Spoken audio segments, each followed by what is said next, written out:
ए नबी सल्लल्लाहु अलैहि वसल्लम, जो लोग तुमको हुजरों के बाहर से आवाज देते हैं उनमें अक्सर बेअक्ल है, और अगर वो सब्र किए रहते यहां तक कि तुम खुद निकलकर उनके पास आते तो ये उनके लिए बेहतर होता, और अल्लाह तो बख्शने वाला है, मेहरबान है। मोमिनो, अगर कोई गुनाहगार तुम्हारे पास कोई खबर लेकर आए तो खूब तहकीक कर लिया करो।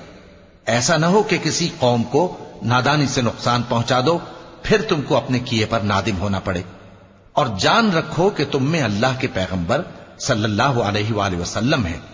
अगर बहुत सी बातों में वो तुम्हारा कहा मान लिया करें तो तुम मुश्किल में पड़ जाओ, लेकिन अल्लाह ने तुम्हारे लिए ईमान को अजीज बना दिया और उसको तुम्हारे दिलों में सजा दिया, और कुफ्र और गुनाह और नाफरमानी से तुमको बेजार कर दिया। यही लोग राह हिदायत पर हैं, यानी अल्लाह के फजल और एहसान से, और अल्लाह जानने वाला है, हिकमत वाला है।